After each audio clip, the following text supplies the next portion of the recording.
অসমৰ ছাত্ৰ-ছাত্ৰীৰ বাবে আহিছে এটা গুড নিউজ। চৰকাৰী পেৰামেডিকেল কোৰ্চৰ নামভৰ্তিৰ এন্ট্ৰেন্স পৰীক্ষাৰ ফৰ্ম ফিলআপৰ নোটিছ আহি গ'ল।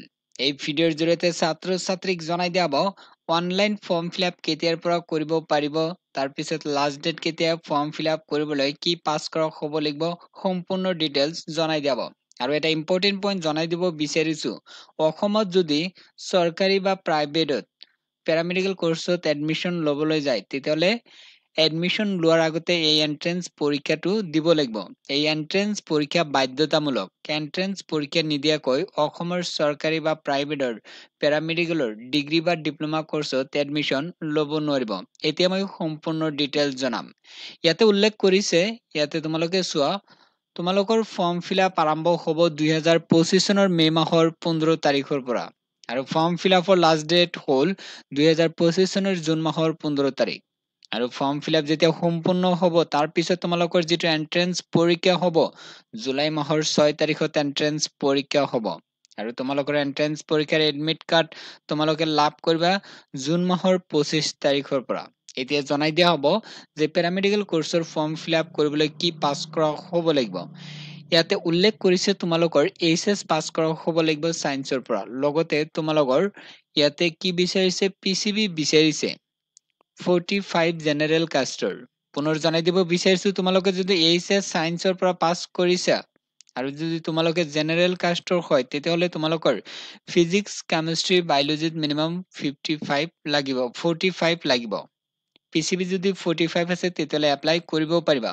আৰু যিসকল ছাত্ৰ-ছাত্ৰী কাষ্ট অবিচি, এমঅবিচি, এছচি, এছটিপি হয় সেইসকল ছাত্ৰ-ছাত্ৰীৰ যদি এইচএছত পিচিবি 40 আছে তেতিয়াহ'লে এপ্লাই কৰিব পাৰিব। আৰু এটা ইম্পৰ্টেন্ট পইণ্ট, নোটিছত যে লিখিছে যে ইংলিছ লৈ পাছ কৰা হ'ব লাগিব, সেইটো তোমালোকৰ ইংলিছত বহুতে ক'ব যে মোৰ ইংলিছত 45 বা 40 এক্সট্ৰাকৈ লাগিব নেকি। যদি তোমালোকে এইচএছত ইংৰাজী বিষয়ত পাছ কৰিছা, কোনো ধৰণৰ প্ৰব্লেম নাই, 30 পাইছে, কোনো ধৰণৰ প্ৰব্লেম নাই। কিন্তু ফিজিক্স, কেমিষ্ট্ৰি, বায়'লজি যদি 45 আছে জেনেৰেল কাষ্টৰ এপ্লাই কৰিব পাৰিব। অবিচি, এমঅবিচি, এছচি, এছটিবি, এছটিএইচৰ 40 হ'লে এপ্লাই কৰিব পাৰিব। এতিয়া জনাই দিয়া হ'ব যে এজ লিমিট মিনিমাম 17 বছৰ হ'ব লাগিব, ইয়াতে উল্লেখ কৰিছে।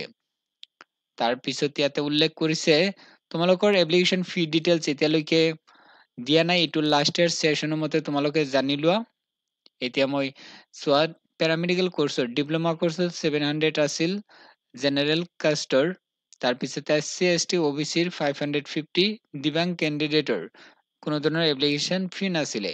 কিন্তু এইবাৰ এতিয়ালৈকে ফি ডিটেইলছ দিয়া নাই, যেতিয়াই দিব আপডেট কৰি দিম, তোমালোকক মই ভিডিঅ'ৰ জৰিয়তে জনাই দিম। এইটো আগৰ বছৰৰ মতো কৈছো। আৰু যিবিলাক বিএছচি মেডিকেল টেকনলজিৰ আছিল 1500 আছিল, জেনেৰেল কেটেগৰী এছচি, এছটিবি, অবিচি, এমঅবিচিৰ 1200 আছিল। তাৰপিছত দিব্যাংগ কেণ্ডিডেটৰ ফিজ লোৱা নাছিল। আৰু দুটা কোৰ্চৰ এপ্লাই কৰিবলৈ জেনেৰেল কাষ্টৰ 2000 লৈছিল আৰু এছচি, এছটি, অবিচি, এমঅবিচিৰ 1600 লৈছিল।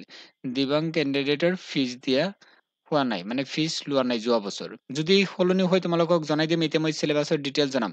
তোমালোকৰ পৰীক্ষাত প্ৰশ্নবিলাক আহিব ফিজিক্স, কেমিষ্ট্ৰি, বায়'লজি আৰু ইংৰাজী।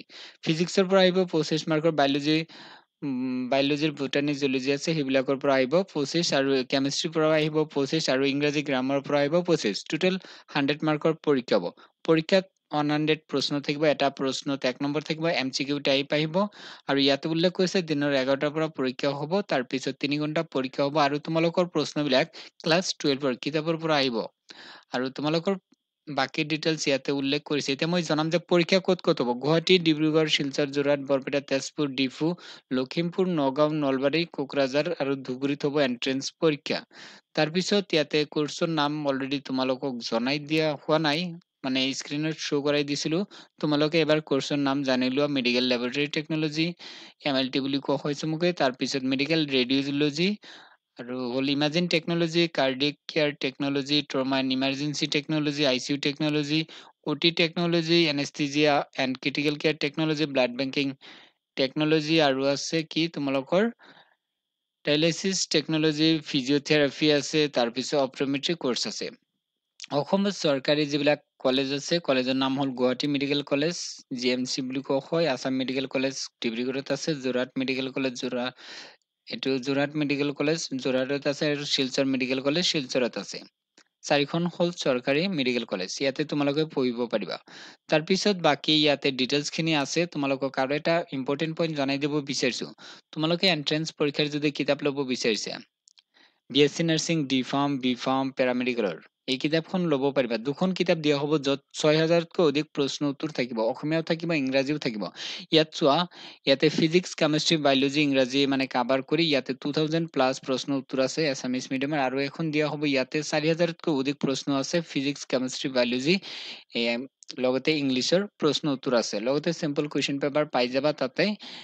দুখন কিতাপ তোমালোকে ল'ব পাৰিবা। এই কিতাপখন BSc nursing, D pharm, B pharm, paramedical কোৰ্চৰ এন্ট্ৰেন্স পৰীক্ষাত কামত দিব। তোমালোকে কিতাপখন ল'বলৈ হোৱাটছআপত যোগাযোগ কৰিবা। তাৰপিছত এইটো ই বুক হয়। তোমালোকে মানে পেমেন্ট কৰিলে তোমালোকক কি PDF ফৰ্মেটত দিয়া হ'ব, তোমালোকৰ ঘৰত নাযায়। এইটো মানে PDFত দিয়া হ'ব, তোমালোকে হোৱাটছআপত পাই যাবা। PDFটো ডাউনলোড কৰি মোবাইলত যেতিয়াই তেতিয়াই পঢ়িব পাৰিবা। তাতে MCQ আছে, শৰ্ট কুৱেশ্যন এনচাৰ আছে। তোমালোকে মানে সেল্ফ ষ্টাডি আৰম্ভ কৰি দিয়া, আৰু তোমালোকক গ্ৰুপত এড কৰি দিয়া হ'ব। তাতে অনলাইন মক টেষ্ট প্ৰেক্টিচ কৰিবলৈ সুবিধা দিয়া হ'ব, যাতে তোমালোকে পৰীক্ষাত বেছি নম্বৰ পোৱা আৰু চৰকাৰীত যাতে এডমিশ্যন পোৱা। কাৰণ প্ৰাইভেটত পঢ়িবলৈ বহুত টকাৰ প্ৰয়োজন হয়। চৰকাৰীত পালে তোমালোকে বহুত কম খৰচতে কোৰ্সটো কমপ্লিট কৰিব পাৰিবা।